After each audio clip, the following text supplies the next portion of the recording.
Start हो गया आपका। Thank you.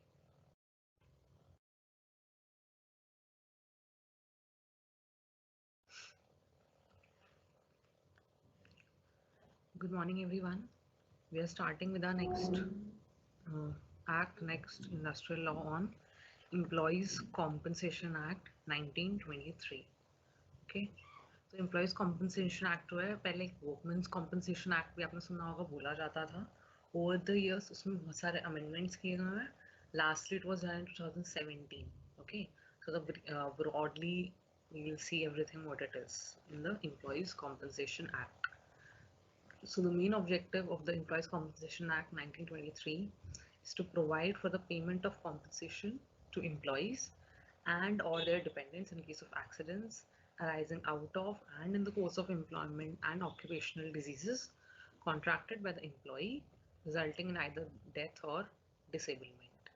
Mainly क्या कर रहे हैं? It is another form of compensation for the employee या फिर for their family or their dependents for anything that happened during the time they were employed. They got into an accident or they got a disease and that has caused either disablement, partial disablement, total disablement, वो हम दोनों cases देखेंगे, और the death of that employee. तो उस case में जो compensation मिलता है employee को या उनके dependents को, that is under the Employees Compensation Act 1923. The Act provides for the cheaper and quicker mode of disposal of disputes relating to the compensation through special proceedings than possible under civil laws. Civil laws यानी कि बोल रहे हैं जो normal जो laws हैं हमारे Indian Penal Code में, उनके अंदर जो laws हैं उससे ज़्यादा quicker mode of settlement of disputes है. It is cheaper, it is quicker to provide compensation to the employees, क्योंकि इसमें special proceedings होती हैं, जैसे कोई special court हो गया या special body है, उनकी they will settle and manage the disputes, so it becomes easier than in this case. Then it enables an employee to get compensation irrespective of his negligence. Employee की अगर negligence की वजह से भी disablement या death हुई है, उस case में भी it provides an opportunity for the employee and the dependents to get compensation for that. It lays down the various amounts or the compensation payable in case of an accident depending upon the type and extent of injury. So according to what kind of injury there is and what severity उस injury की कितनी ज़्यादा है, उसके basis पे determine करते हैं. Act में उन्होंने specify किया है कितना amount of compensation या कितना % of whatever the claim is there will be provided. So that becomes the total amount of the compensation payable to that employee. Okay. And applicability क्या है इस act की? It extends to the whole of India.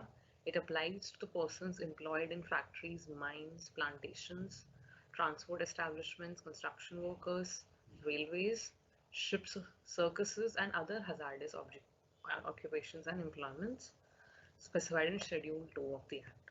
तो इसी Employees Compensation Act का ही एक Schedule 2 है. Broadly इसमें ये factories, mines और hazardous occupations covered हैं. उसके अलावा जो भी हैं, they are specifically mentioned in this schedule. The Act also covers the cooks employed in hotels and restaurants.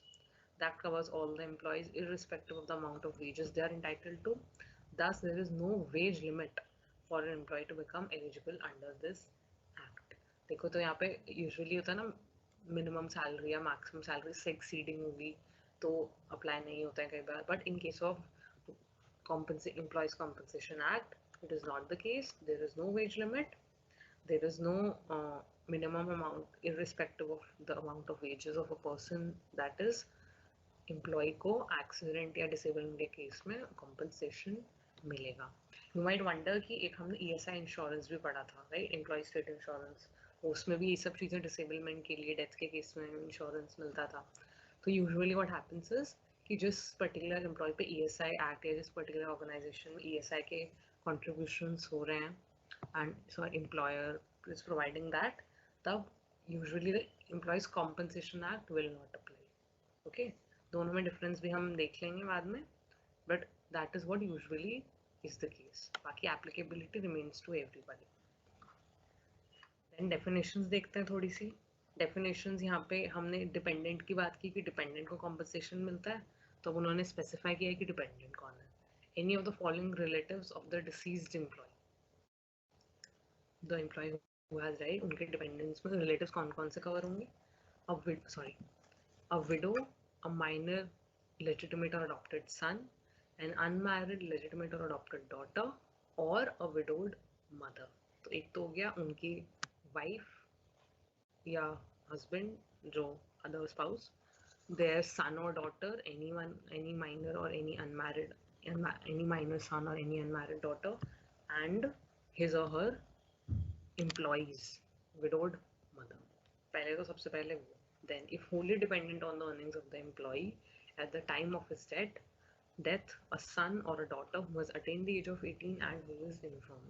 यानी कि somebody who is sickly, who is not well, and उनकी एज 18 से ज़्यादा है, तो वो अपने पेरेंट के ऊपर डिपेंडेंट थे, उनके अर्निंग्स पे कम्प्लीटली डिपेंडेंट थे, इसीलिए at the time of death, this son or daughter will also be covered under the dependents. Then the next is if wholly or in part dependent on the earnings of the employee at the time of death. Any of these people from A to H, any of them who was wholly or partly dependent on the employee.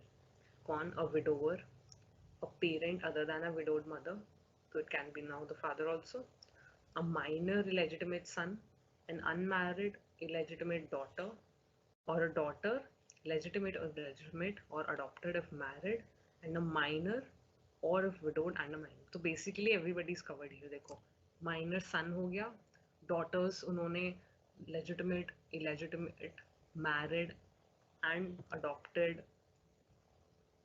सारे cover कर दिए, ठीक है. Then and finally a minor and if widowed and a minor, ठीक है. तो sons and daughters में भी all categories are covered. A minor brother or an unmarried sister or a widowed sister if a minor. Employee के brothers and sisters की बात हो रही है in point D, that if they have a minor brother, that employee had a minor brother, or an unmarried sister or a widowed sister who is a minor, ठीक है. Then a widowed daughter-in-law or a minor child of a predeceased son. The employee had a son who has passed away and employee का basically it's the grandchild of the employee, ठीक है. Then a minor child of a predeceased daughter where no parent of the child is alive.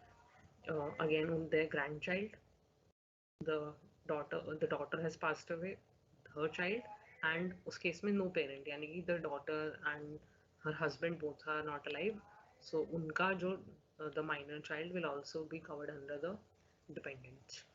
Then a paternal grandparent if no parent of the employee is alive, ठीक है. So for the purposes of these two and these minors, a son, a daughter or a child include an adopted son, daughter or child respectively. So you can say broadly जो spouse हैं, parents हैं, siblings हैं, children, most of them are covered in some way or the other. एक तरह से उन्होंने फिर देखो माइनर कुछ सिकनेस के केसेस में 18+ वाले भी, then adopted or legitimate sons or illegitimate sons and daughters, then widowed daughter-in-laws, yeah, grandchildren of your dead children. So of everything is all of these people are covered under the dependents in the case of a deceased employee under the Employees Compensation Act, ठीक है. Then the next is employee. Now who is an employee? It means a person who is a railway servant as defined in the so and so section of the Railways Act, not permanently employed in any administrative district or subdivisional office of a railway and not employed in any such capacity as specified in Schedule 2. सबसे पहले मतलब बात कर रहे हैं basically हम railway employees की, and वो परमानेंटली एम्प्लॉयड नहीं है, ठीक है. Railway servant in the railways act and not permanently employed, ठीक है. उसके अलावा not employed in capacity specified in schedule 2, तो उसमें रेलवे एम्प्लॉयज के specifically whatever is mention, okay. Then a master, seaman और other members of the crew of a ship, ठीक है. then a captain or other members of the crew of an aircraft. So railways, ship and aircraft तीनों cover कर लिए. Then a person recruited as a driver, helper, mechanic, cleaner or in any other capacity in connection with a motor vehicle. So any person who is a driver, a mechanic, cleaner, a helper, who is doing something for a motor vehicle, वो भी employee हो जाएगा. Then a person recruited for work abroad by a company and who is employed outside in any such capacity as specified in Schedule 2. Working abroad, a person who is hired to work abroad for a company and they are employed outside India. तो वो and the ship, aircraft or motor vehicle or a company as the case may be is registered in India. ठीक है, तो basically company का उन्हें higher ही foreign country में किसी में काम करने के लिए हायर कर रहे हैं. उनकी एम्प्लॉयमेंट जो है वो बाहर ही रहेगी, लेकिन वो एम्प्लॉय माने जाएंगे ना, इंडिया में भी बाहर एम्प्लॉय माने जाएंगे वो, बिकॉज द कंपनी और the motor vehicle, the aircraft और the ship is registered in India. इसीलिए वो इंडिया के भी एम्प्लॉय माने जाएंगे for the purpose of employees compensation act. Then the person is employed in any such capacity as specified in Schedule 2, whether the contract of employment was made before or after the passing of the act, and whether the contract is express or implied, oral or in writing, but it does not include any person working in the capacity of a member in the armed forces of the union. यानी कि army, navy, and air force, these employees are precluded. उनके अलावा any person who is employed in a company, उनके contract को of employment कोई बात नहीं, act जब से बना है उससे पहले से भी अगर था तब भी वो कवर होंगे. उनका कॉन्ट्रैक्ट रिटन था या ओरल था, everything was expressed, terms and conditions were implied or expressed, does not matter, they all will be covered in the case of the definition of an employee in the Employees Compensation Act. ठीक है, तो basically आपके railways, ship and aircraft के लोग हो गए, then motor vehicle हो गया, then people employed outside, and then everybody else who is employed. But exception क्या है? Armed forces. हमारे country के जो armed forces हैं उनके, a member of the armed forces working in any capacity, they are not included. ठीक है, because उनके केस में जो terms and conditions होती हैं they are totally different. जो employment conditions होती हैं, so there are separate rules for them. Then employer कौन है? Employer is any person who is anybody of persons whether incorporated or not, company का जिनकी company है, managing agent of an employer, the legal representative of a deceased employer, and when the services of an employee are temporarily lent or let on hire to another person by the person with whom the employee has entered into a contract of service or apprenticeship. जिनकी company है simply वो, then उनके manager या agent, then if they have died then their legal representative, and finally एक होता है ना कई बार एक employee के अंडर जो उनको आपने काम दिया है वो आप आउटसोर्स कर रहे हो टेम्पररीली किसी और को. ठीक है, एंड वो कॉन्ट्रैक्ट जो है वो एम्प्लॉय कर रहा है, एंड वो एक क्या होता है, एक नॉर्मल आउटसोर्स आपने कर दिया किसी कंपनी में किसी पर्सन को, या फिर आपने अप्रेंटिस हायर की, इंटर्न्स हायर की. सो दैट इनका जो द पर्सन हु हायर्स ये टेम्पररी एम्प्लॉयमेंट जो किसी और को देते हैं इस एम्प्लॉय की, वो भी फिर एम्प्लॉयर बन जाएंगे. उस आउटसाइड पर्सन के लिए तो वो एम्प्लॉयर ही है ना. ठीक है, तो ये चार होते हैं एम्प्लॉयर्स. नाउ डिसेबलमेंट हमने प्लेंटी ऑफ डिटेल्स में पढ़ा है. Let's see whether there are similarities or differences. It is the loss of capacity of the employee to work resulting in loss or reduction in his earning capacity. Partial disablement हो सकता है या total disablement हो सकता है. Partial में उन्होंने भी categorization कर दिया temporary और permanent में. So partial is any disablement which reduces the earning capacity as a result of the accident. ठीक है, temporary में क्या है, वो temporarily होगा कि the employment he was engaged at the time of the accident resulting in the disablement. He was working his job accident के time पे और partially disablement हुई है accident की वजह से. And permanent partial disablement होगा When the disablement is of permanent nature, this disablement has reduced his earning capacity in every employment which he was capable of undertaking at that time. Accident से पहले whatever work he was doing, वो same तरह से वो सारे काम अब नहीं कर पा रहे हैं. Partially disablement हुई है तो उनकी earning capacity कम हो गई है. मान लो if a person was able to do 10 kinds of activities, something happened, he got some injury in his hand, leg, any whatever body part, and उनका 8-10 में से वो 8 ही काम कर पा रहे हैं. तो उनकी क्या हो गया, अर्निंग कैपेसिटी कम हो गई. हो सकता है नंबर ऑफ आवर्स वो कम कर पा रहा है या number of amount of work which he was doing. So उनकी अर्निंग, उनकी सैलरी कम हो जाएगी because he is not working for the same amount. That is permanent disablement. तो पार्शियली हो गया, it has reduced the earning capacity. वो temporary basis के लिए हुआ है एक्सीडेंट की वजह से, या वो परमानेंट हो गई है. And the second one is total disablement. It means disablement whether of a temporary or permanent nature. It incapacitates an employee for all the work which he was capable of performing at the time of the accident, resulting in such disablement. Temporary है या permanent है, लेकिन total disablement is 100%.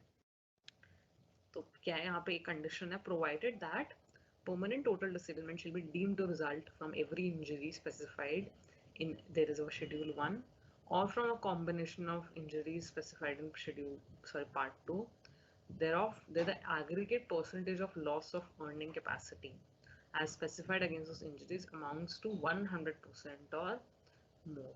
Permanent disablement कब, permanent and total कब होगा, ये जो हम कह रहे हैं, the employee has become completely disabled, तब कब माना जाएगा, तो when the उनकी earning capacity इतनी कम हो गई है, the percentage of aggregate percentage of loss of earning capacity amounts to 100% or more against those injuries.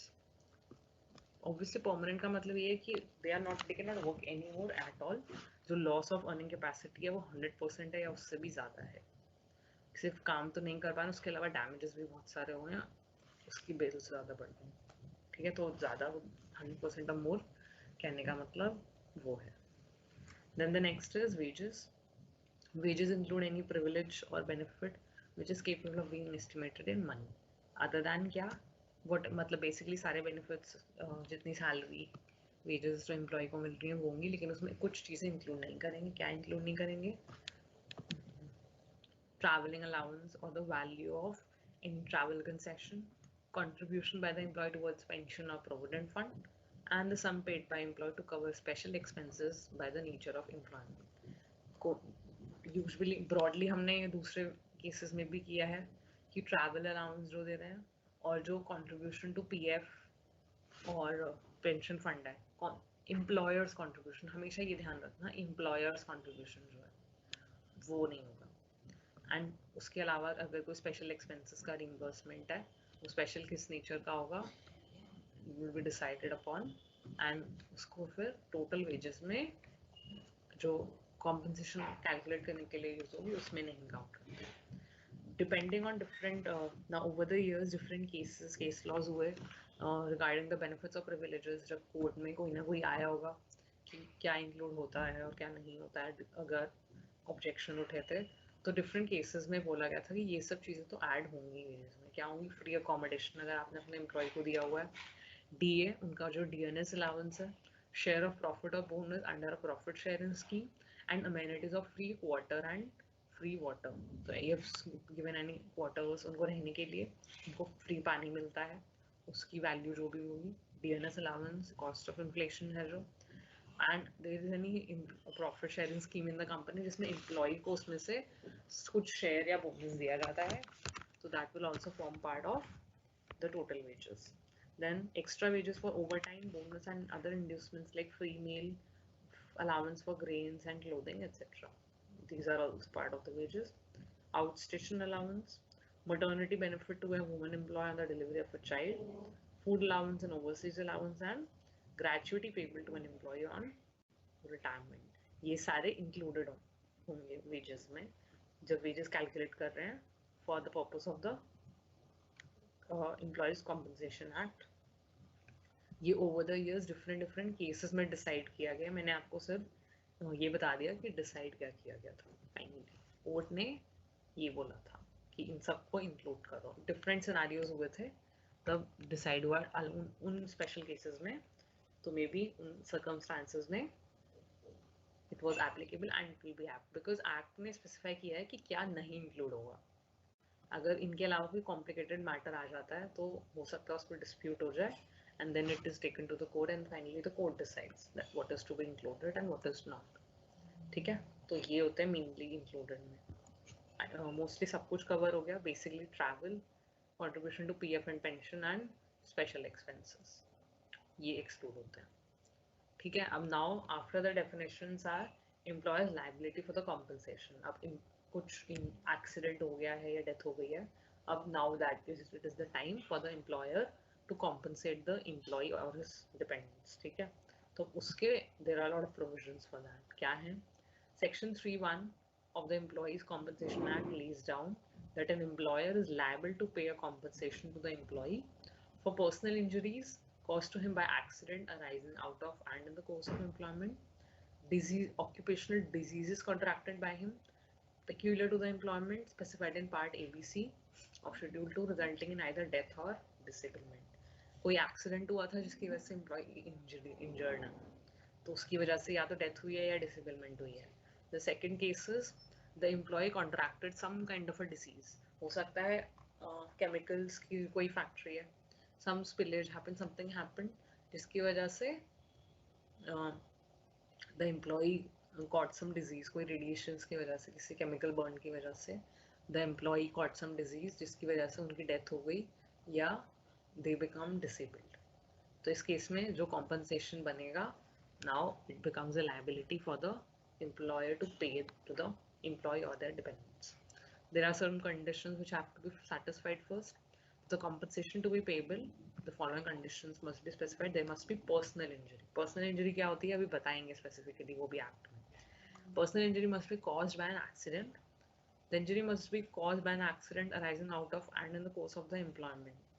Employment, आप कुछ काम कर रहे थे, या तो आप फैक्ट्री के प्रेमाइसेस में या एस्टैब्लिशमेंट में थे ऑफिस की, या फिर आप स्पेसिफिकली एम्प्लॉयर के ही किसी काम से भेजा गया था आपको, तो arising out of and in the course of employment जरूर होना चाहिए। And the last is the injury must have resulted either in the death और द टोटल और पार्शियल डिसेबलमेंट। डेथ या डिसेबलमेंट होनी चाहिए, तब उसको कॉम्पनसेशन के लिए एलिजिबल मानेंगे। एंड पर्सनल इंजरीज के बाद अब देखते हैं what is it. The word injury means the damage suffered by an employee caused by some accident. ठीक है, then the act provides for compensation for personal injury where the term personal injury is not necessarily confined to physical or body injury but can also be physiological or psychological and physiological injuries such as nervous shock, mental strain or disorder or lunacy. तो personal injury basically employ को कोई harm हुई है, कोई damage पहुंची है उस accident की वजह से, और ज़रूरी नहीं है ये इंजरी फिजिकली ही हो, ये मेंटली या फिजियोलॉजिकली भी हो सकती है। हाँ, तो इस केस में उसको भी पर्सनल इंजरी माना जाएगा। The employer is liable to pay the compensation to the employee under the act with the personal injuries caused to him by an accident arising out of and in the course of employment. तो again personal injury के case में भी arising out of employment होना बहुत जरूरी है, तभी compensation की लाइबिलिटी बनेगी एम्प्लॉयर की। अगर एम्प्लॉयर की वजह से नहीं, आपका कोई पर्सनल एक्सीडेंट हो गया था, you were out somewhere else, आपका एक्सीडेंट हो गया, तो एम्प्लॉयर की लाइबिलिटी नहीं बनती। एम्प्लॉयर की लाइबिलिटी बनती है when the accident happened, the disablement or the death happened because of whatever work you were doing for your employment. ठीक है, then caused by accident, अगर accident हुआ है तो क्या होता है? The term accident has not been defined under the act, but it generally means some unexpected happening without design. Obviously it is an accident, तो unexpected happening है। Deliberately jumping from the train cannot be regarded as accident because this is not an unexpected event, but it is a willful act. वो एक example दे दिया उन्होंने law में। However, if a person becomes insane or his mental faculties get deranged due to an accident and he commits suicide, then the death in this case is considered to be the result of the accident and the employer will be liable to pay compensation. हमने पढ़ा ना कि जो injuries हैं ज़रूरी नहीं है physically हो, वो psychological injury, physiological injury भी हो सकती है. So that caused some mental faculties to get deranged or led to insanity of the person. Accident की वजह से ये मेंटल इश्यूज हुए थे and this person commits suicide, इस केस में एम्प्लॉयर की लायबिलिटी बन रहेगी for the death of the employee. Then arising out of and in the course of employment, इसका क्या मतलब है? It is not only enough that the injury arises out of employment, but it also occurs in the course of employment. During the period होना चाहिए and उसकी वजह से होना चाहिए. Both the terms arising out of employment and arising in the course of employment must be distinguished. क्या कह रहे हैं, डिफरेंस क्या है? The former focuses on a casual connection between the employment and the accidental injury. Arising out of employment का मतलब है there is some connection between the kind of work you were doing and the injury which happened, and the accidental injury, whereas the latter refers to the time or tenure or occurrence of the injury. In the course of employment की बात करें, मतलब it means the time or tenure or of occurrence of the injury. जिस time पे आपका वो accident हुआ था, वो injury मिली आपको, उस time you are working either in the factory और इन द एस्टैब्लिशमेंट, या फिर आप किसी का स्पेशली इसी काम से आप कुछ और करने गए हुए थे. तो टाइम ऑफ अकरेंस बहुत जरूरी है. तो that is the meaning of arising out of employment and in the course of employment. Out of employment है कि उसकी वजह से हुआ, कोर्स ऑफ एम्प्लॉयमेंट उसकी टाइमिंग की बात हो रही है. तो ये डिटरमाइन करना बहुत जरूरी है कि एक्सीडेंट का कॉज क्या था और course of employment था या नहीं. ठीक है. Then the following two conditions must be satisfied to prove that the injury arose out of employment. अब हमने ये बोला ना कि out of employment होना चाहिए, casual connection, there should be connection between the employment and the injury. तो अब ये कैसे prove करना है? The injury must have resulted from some risk incidental to the duties or inherent in the nature or condition of employment. जैसे मैंने आपको example दिया, कोई chemical burn हो गया, कोई fire हो गया था, जो ये रिस्क जो है लाइकली था उस जॉब में. ठीक है. It was inherent in the nature और it was incidental to the duties of the service. या फिर दूसरा केस क्या हो सकता है? At the time of injury the worker must have engaged in the business of the employer and not doing something for his personal benefit और gain. मैंने बताया ना कि वो बोल रहे हैं एम्प्लॉयर के लिए काम कर रहे हैं वो उस टाइम पे. They are contributing to the business of the employer. They are not doing something, कोई पर्सनल काम के लिए नहीं गए थे, वो पर्सनल बेनिफिट के लिए कोई काम नहीं कर रहे थे वो. They were doing their job which was whatever the business of the employer. उसके टाइम पे इंजरी हो गई. तो इस दोनों cases must be, both these conditions must be satisfied, तब माना जाएगा कि हाँ injury happened, it arose out of employment. Okay. अब एक्सेप्शंस क्या हैं? इसमें क्या क्या चीज़ें प्रेक्लूड हो सकती हैं? Normally the employment time begins when the employee reaches the place of work and comes to end when he leaves. But there are following exceptions. When the employee uses a transport facility provided by the employer for the purpose of going to and from the place of work, the time during which he uses this facility is included. तो मान लो एक person को office की cab मिलती है या shuttle bus मिल रही है टू गो टू उनके घर से ऑफिस तक जाने के लिए. अगर वो एम्प्लॉयर सर्विस दे रहे हैं, वो कंपनी की सर्विस है, वो it is not, they are not using the personal vehicle और पब्लिक ट्रांसपोर्ट.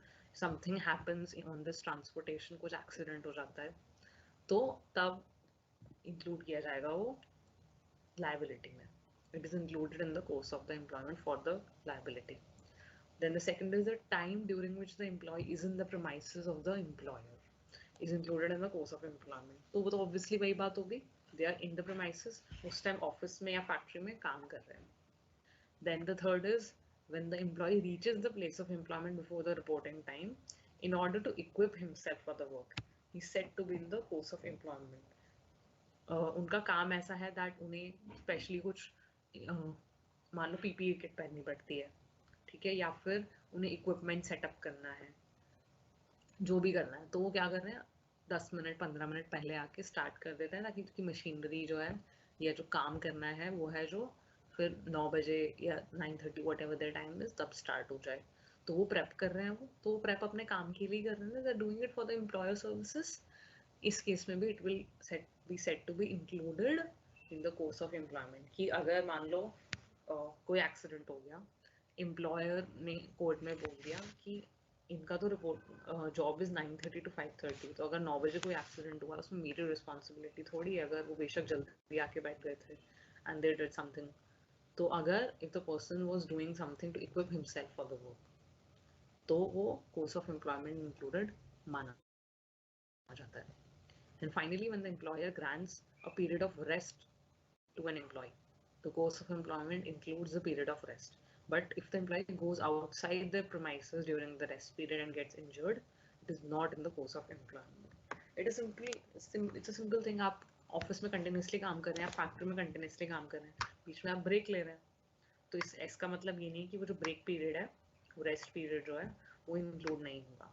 लेकिन आप उस रेस्ट पीरियड में अगर प्रीमाइसेस के बाहर जा रहे हैं, ऑफिस से बाहर निकल गए, फैक्ट्री से बाहर निकल गए, तब आपका एक्सीडेंट हो जाता है, तब इसको कोर्स ऑफ एम्प्लॉयमेंट में नहीं इंक्लूड किया जाएगा।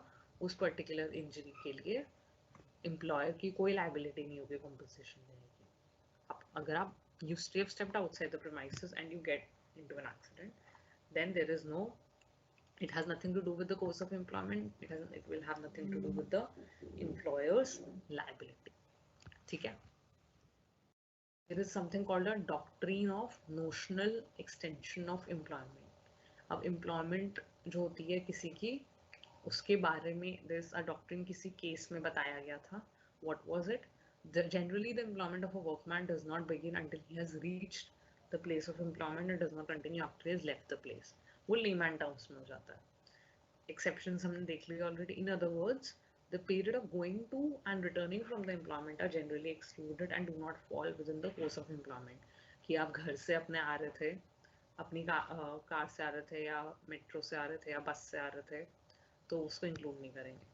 According to the doctrine of notional extension, which is based on a Supreme Court ruling in Saurashtra Salt Manufacturing Company versus Baivalu Raja, 1958, the employer is liable for the injury suffered by the employee even if he's away from the premises of the employer at the time of the accident. तो supreme court ने एक particular ऐसा case हुआ था जब employer अपना travel कर रहा था टू रीच द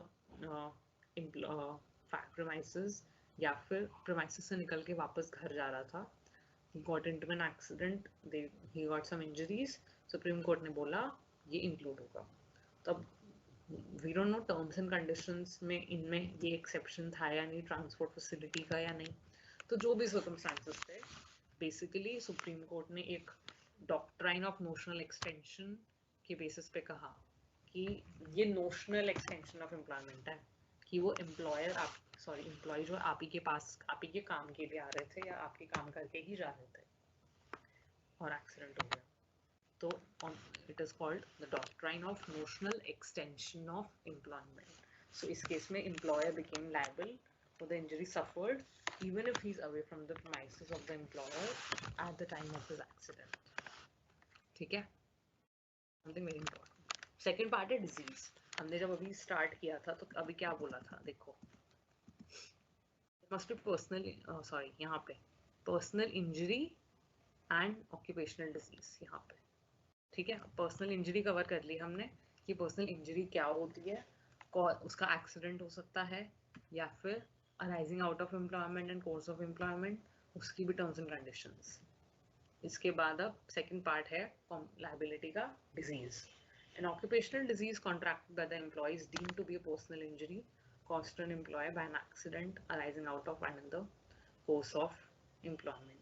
तो डिजीज को भी उसने इंजरी में कवर कर दिया because it happened because of something they were doing in their employment.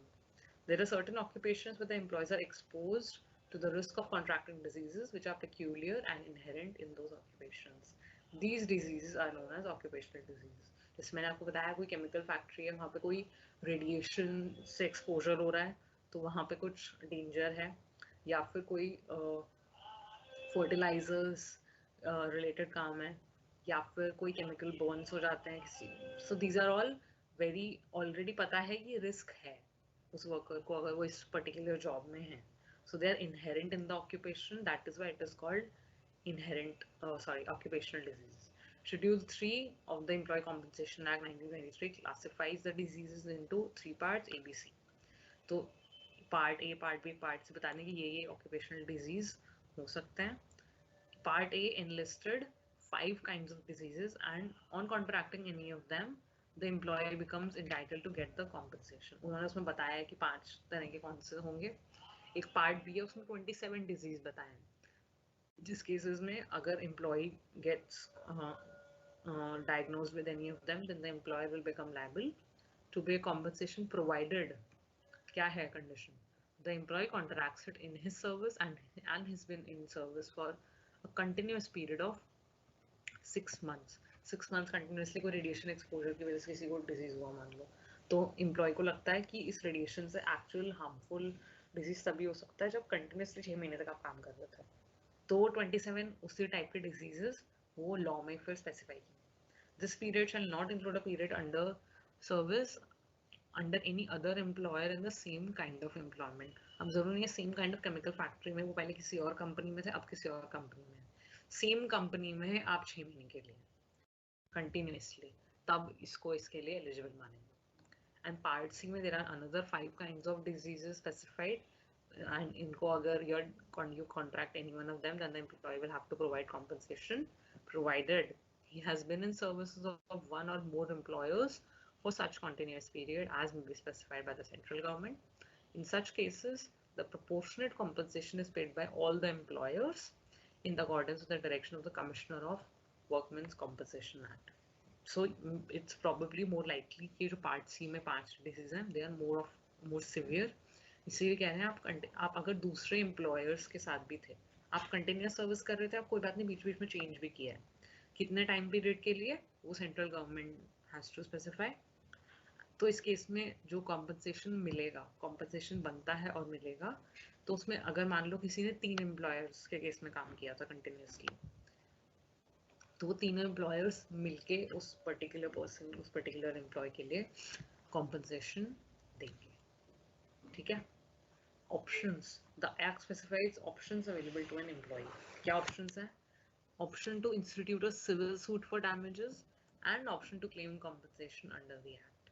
या तो आप एक कोर्ट में एक प्रॉपर सिविल सूट फाइल कर दो डैमेजेस के लिए, या फिर इसी workmen's compensation employees compensation act में क्लेम स्पेसिफाई कर दो. हमने स्टार्टिंग में पढ़ा था ना कि the act is more special court में हो जाता है इसका काम, द प्रोसीडिंग्स आर क्विकर. तो इफ अ पर्सन वांट्स वो कर सकते हैं. Section 3, subsection 5 of the Workmen's Compensation Act lays down, that if an employee has instituted a civil suit, he cannot claim compensation under this act, and if compensation has been claimed under this act, or if an agreement has been entered into between the employer and the employee for this payment of compensation, no suit can be instituted in a civil court, which means the employee is entitled to exercise one of these two options. वो कह रहे हैं कि मान लो आपने civil suit file कर दिया है, आपने कोर्ट में केस ले गए हैं डिस्प्यूट का, डैमेजेस का, तो अब आपको कोर्ट में आपका केस चलेगा, वही डिसाइड करेंगे कि आपको कितना और क्या डैमेजेस मिलेंगे. आप once you have taken this route number 1, you cannot go back to route number 2 to claim compensation. Workmen's Compensation Act, Employees Compensation Act फिर आप नहीं मिल सकता आपको.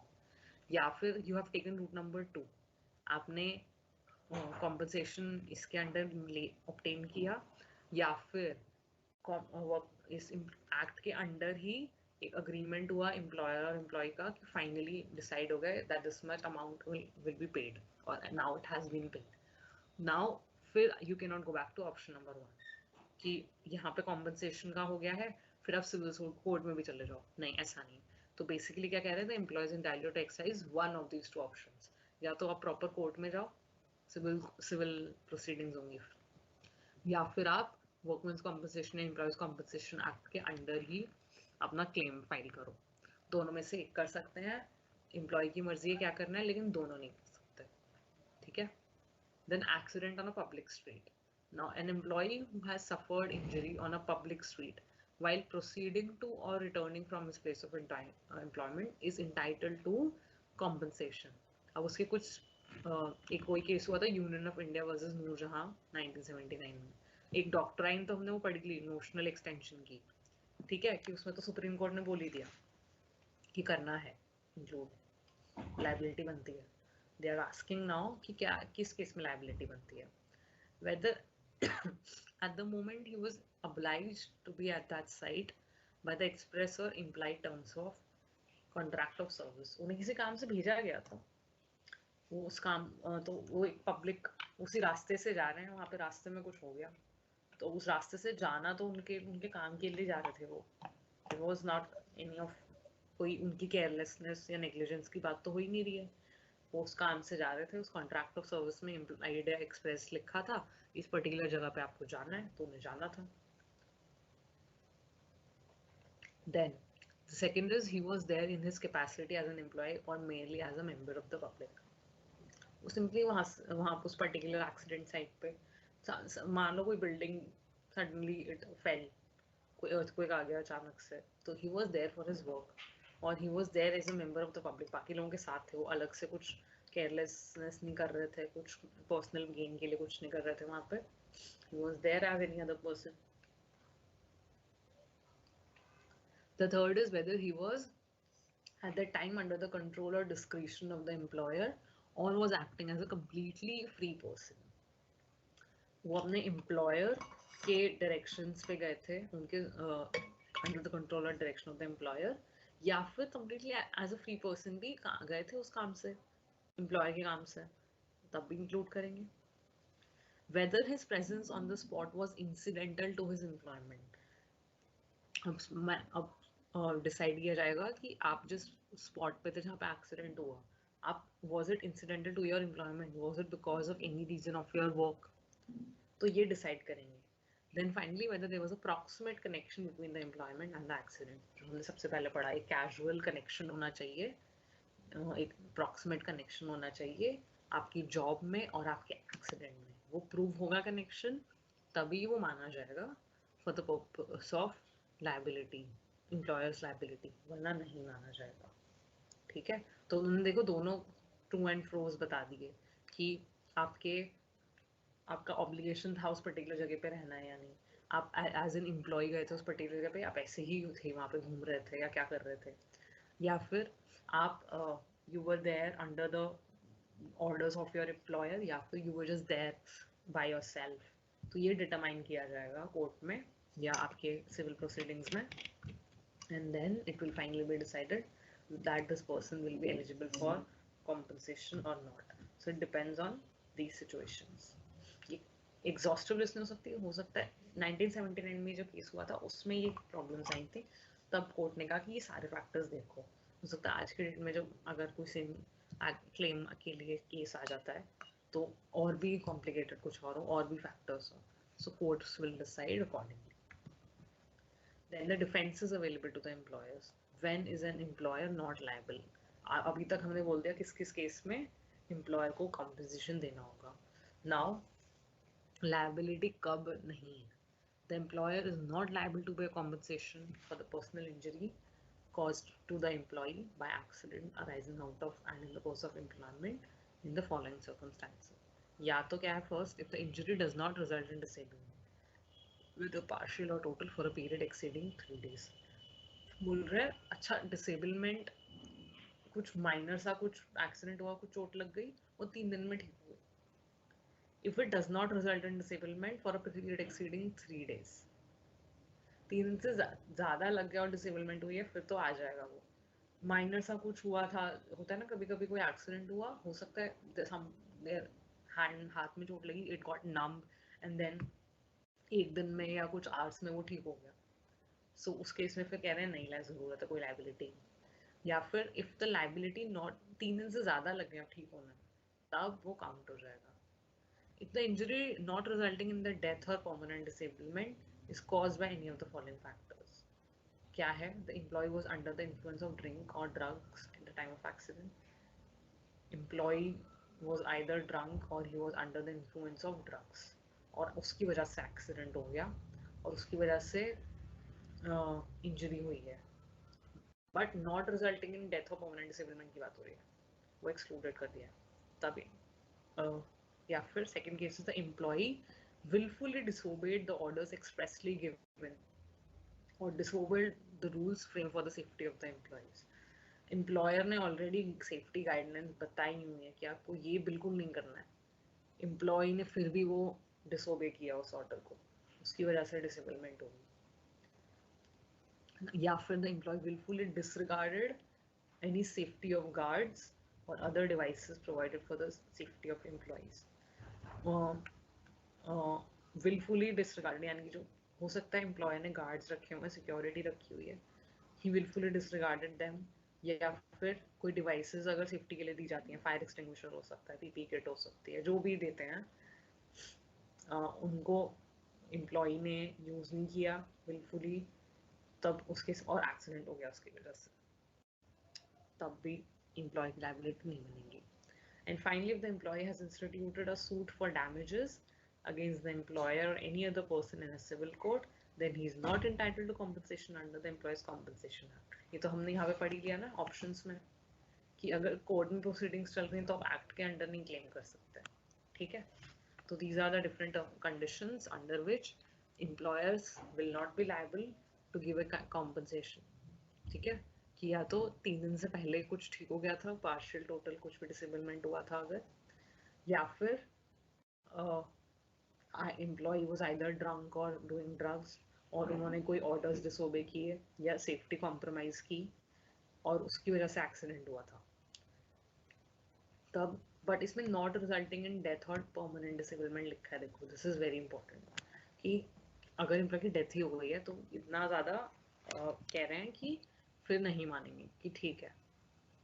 एंड फाइनली अगर उन्होंने सिविल कोर्ट में केस फाइल किया हुआ है एम्प्लॉयर के अगेंस्ट डैमेजेस के लिए, तो वो इस एक्ट के अंडर कॉम्पनसेशन के लिए अप्लाई नहीं कर सकते। अब अमाउंट ऑफ कॉम्पनसेशन बहुत जरूरी है। Amount of compensation payable is determined as per the provisions of the Schedule 4, Schedule 4 of the Act। एक Section 4 है, एक Schedule 4 है, उन दोनों के अंदर अमाउंट के बारे में क्या लिखा है। The amount depends on the nature of the injury, the monthly wages of the employee concerned, and the relevant factor for working out the lump sum equivalent of the compensation, as specified in the Schedule 4 reproduced at the end of the chapter। तो basically जो law के end में जो schedules हैं इनके, उसमें specify किया है कि अच्छा इंजरी के लिए डैमेजेस कितने हुए थे, नेचर ऑफ इंजरी कैसा था, तो मंथली वेजेस कितने थे एम्प्लॉय के, एंड फाइनली उनको लमसम एक कॉम्पनसेशन जो है वो कितना देना होगा। Even a minor is entitled compensation for suffered injury under this act. It was decided on the case of New India Assurance Company versus Rakaya Basaya Banachari 2001. Section 4 provides for compensation in case of death, permanent total disablement, permanent partial disablement and temporary disablement, whether total or partial। ये तो हमने starting में देख लिया था कि either the employee has died or become disabled। वो disablement की कैटेगरीज हैं, या तो partial है, सॉरी या तो temporary है, permanent है, और permanent है तो completely total disablement है या partial है। All of the cases are covered for the amount of compensation। Amount कितने बताए हैं? If the death results from injury, an amount equals to 50% of the monthly wages of the deceased employee multiplied by the relevant factor, or 1,20,000, whichever is more। अगर employ की death हो गई है उस case में या तो उनकी जो मंथली सैलरी है उसका 50% मिलेगा, उस मंथली उसको एक फैक्टर से मल्टीप्लाई करेंगे, वो फैक्टर ईयर्स और इन्फ्लेशन पे बेस्ड होता है या कोई भी कुछ भी हो सकता है, या फिर लंप सम ऑफ फ्लैट 1,20,000। तो या तो 1,20,000 मिलेंगे या 50% salary multiplied by the relevant factor मिलेगा, विच एवर इज मोर, ठीक है। यानी कि एटलीस्ट 1,20,000 तो मिल ही रहे हैं। And the second case is where the total permanent disablement has happened। तो इस केस में क्या होगा, 60% of the monthly wages of the injured employee multiplied by the factor, or rupees 1,40,000, whichever is more। तो ये total disablement की बात हो रही है। The third is partial, permanent partial disablement। अब इसमें category करती है, the percentage of compensation which have been payable in case of a permanent total disablement as specified, being the percentage of loss of earning capacity। अब क्या है, injury कौन से type की होती है वो इनके शेड्यूल्स में लिखा हुआ है अलग अलग, ठीक है। अब उसमें कह रहे हैं वो कि परमानेंट पार्शियल डिसेबलमेंट जो हुई है उसके लिए कॉम्पनसेशन कैसे डिसाइड होगा, जो टोटल डिसेबलमेंट होती है उसके कॉम्पनसेशन में से कुछ परसेंटेज, यानी कि लॉस ऑफ कितना परसेंटेज, हमने बोला ना पार्शियल का मतलब है लॉस ऑफ अर्निंग कैपेसिटी हो रहा है। पहले अगर 10 घंटा काम करते थे तो 8 घंटा काम कर रहे हैं, तो वो 2 घंटे का जो लॉस हो गया है, अर्निंग कैपेसिटी कम हो गई है इंजरी की वजह से, या पहले कोई काम कर पा रहे थे जो अब नहीं कर पा रहे हैं, तो वहां पे अर्निंग कैपेसिटी कम हो गई है। तो कितनी कैलकुलेट होगी, वो इसी मैनर में कैलकुलेट होगी, लेकिन ये तो फ्लैट रेट था परमानेंट डिसेबलमेंट के लिए, कंप्लीट डिसेबलमेंट, टोटल डिसेबलमेंट। ये पार्शियल जो है percentage of loss of earning capacity के बेसिस पे होगी इसके केस में कॉम्पनसेशन।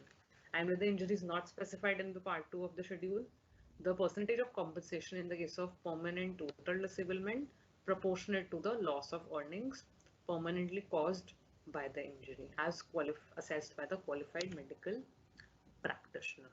तो एक तो है, दो कैटेगरीज हैं पार्शियल के केस में कि इनका जो लॉ है उसमें स्पेसिफाइड था, एक था इंजरी स्पेसिफाइड नहीं थी। इसमें क्या कर रहे हैं, जितना अमाउंट कॉम्पनसेशन बनता है परमानेंट के केस में multiplied by the percentage of loss of earning capacity.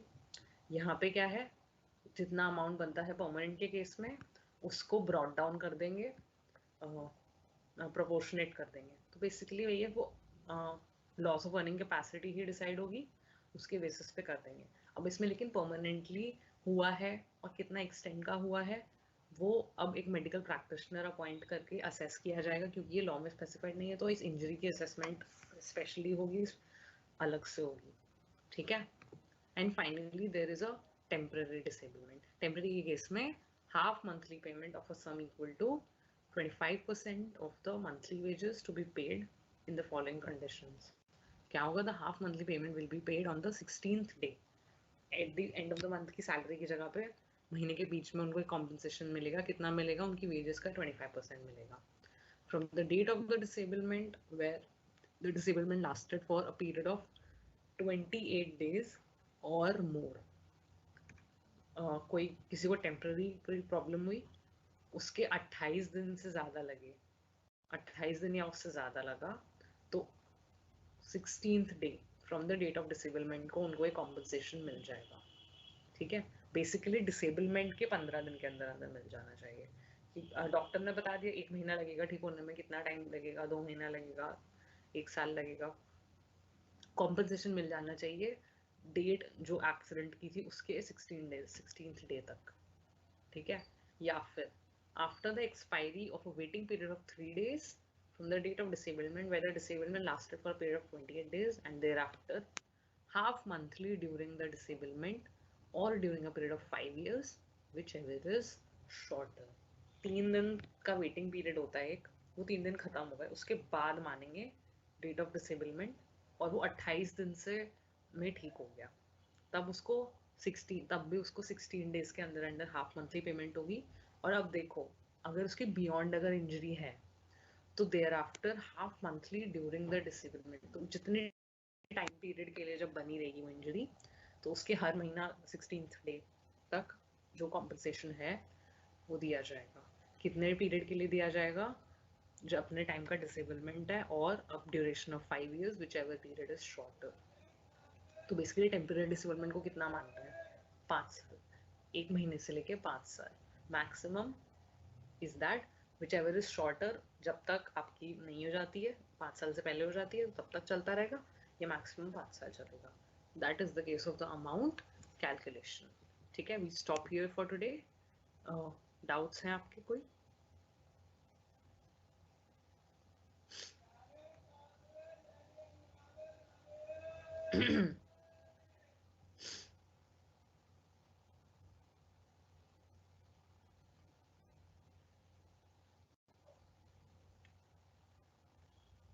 Industrial में आपके क्वेश्चंस प्रोविजंस आने के लिए पूछेंगे कि what are the provisions regarding payment contribution of the employers contribution to pension PF सबका, या फिर प्रोविजंस रिगार्डिंग प्रोविजंस ही आते हैं बेसिकली आपके लॉ में। क्वेश्चंस जो हैं आपके बिल्कुल घूमे नहीं होंगे, they are mostly direct, answers लंबे लंबे हैं, तो आपको वो मेहनत करनी है पढ़ने की। लॉ में क्वेश्चंस कभी ज्यादा कॉम्प्लिकेटेड नहीं होंगे, questions will be straight up asking you कि what is the meaning, definition of this under this act, या कंडीशंस, टर्म्स एंड कंडीशंस, जैसे अभी हमने देख लिया कि डिसेबलमेंट कंडीशंस कौन सी मानी जाती हैं, पर्सनल इंजरी में कौन सी कंडीशंस मानी जाती हैं, तो इस टाइप के क्वेश्चंस है। बाकी आप अपने पास पेपर्स देख लेना। You do not understand the difference between temporary and permanent partial disability. देखो, किसी को somebody किसी का एक्सीडेंट हुआ था, डिसेबलमेंट हुई है, पार्शियल डिसेबलमेंट हुई है, लेकिन मान लो उनके हाथ में कोई प्रॉब्लम हुई थी, ठीक है। अब उसमें टेम्पररी परमानेंट क्या हो सकता है, हाथ में कोई समथिंग हेवी फेल या some injury, some chemical burn happened, doctor ने बोला है 3 महीने में ठीक हो जाएगा, तो अब उस हाथ को यूज नहीं कर सकते तब तक, उनकी अर्निंग कैपेसिटी जब तक वो ठीक नहीं हो रहा। द प्राइम इज टेम्पररी के केस में loss of earning capacity, permanent के केस में तो अर्निंग कैपेसिटी 100% खत्म हो जाती है, ठीक है। एक डिफरेंस वो है। फिर क्या है, आपका हाथ ठीक हो जाएगा, टेम्पररी है, डॉक्टर ने बोला 3 महीने में ठीक हो जाएगा, या फिर आपका हाथ अब ठीक नहीं हो सकता, you can not use your other hand, उन्होंने बोल दिया वो एम्प्लॉय को आपका हाथ अब ठीक नहीं हो सकता, आप इस हाथ से काम नहीं कर सकते, हो गया परमानेंट एंड पार्शियल, ठीक है। तो ये exam, I hope it is clear. How is permanent partial different from total disablement? Total disablement, probably they are talking about the all the entire this thing, whole body. तो या फिर इस केस में शेड्यूल्स जो गिवन है, I will check कि आपके सिलेबस में मुझे कहीं पे इनके शेड्यूल्स जो बोल रहे हैं कि शेड्यूल में स्पेसिफाई किया हुआ है, तो अगर वहाँ पे स्पेसिफाइड है तो मैं आपको नेक्स्ट क्लास में वो दिखा दूंगी। Otherwise to the best of my estimation I think वो कंप्लीट बॉडी डिसेबलमेंट हो सकता है या मेंटल फैकल्टीज का कंप्लीट डिसेबलमेंट हो सकता है। बस बोल रहे हैं ना कि it is not just a physical injury, it can be a psychological or a physiological injury also.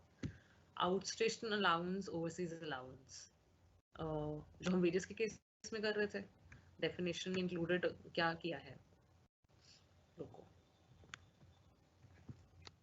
Outstation and overseas हमने यहाँ किया था ना, वेजेस के केस में किया था। बोल रहे हैं आउटस्टेशन अलाउंस या overseas allowance, basically you are sending the person out, city से बाहर उन्हें किसी काम के लिए भेज रहे हैं, तो उसके लिए अलग से अलाउंस मिल रहा है उन्हें, तो वो बोल रहे हैं कि वेजेस में उसे इंक्लूड करते हैं। ओवरसीज अलाउंस क्या है, आपने ओवरसीज भेजा उन्हें, उसके आउट ऑफ कंट्री भेजा है, उस केस में आपने, अब एम्प्लॉयर को आप अपने काम से भेज रहे हैं, सॉरी एम्प्लॉयर एम्प्लॉय को अपने काम से भेज रहे हैं, बिजनेस ट्रिप है बेसिकली, ठीक है।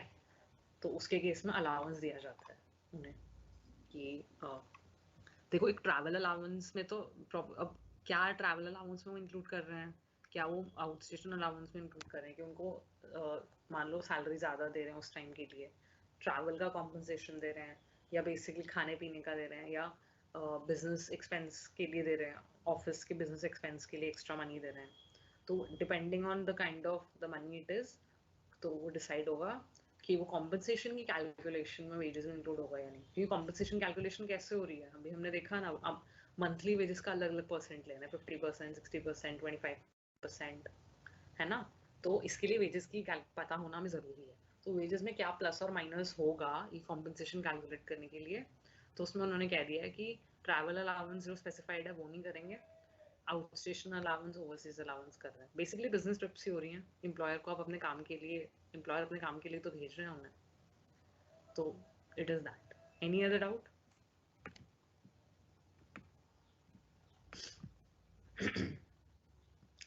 तो आई होप जो डाउट्स थे वो क्लियर हो गए हैं, नहीं हुए तो you can ask again else we will wind up for today.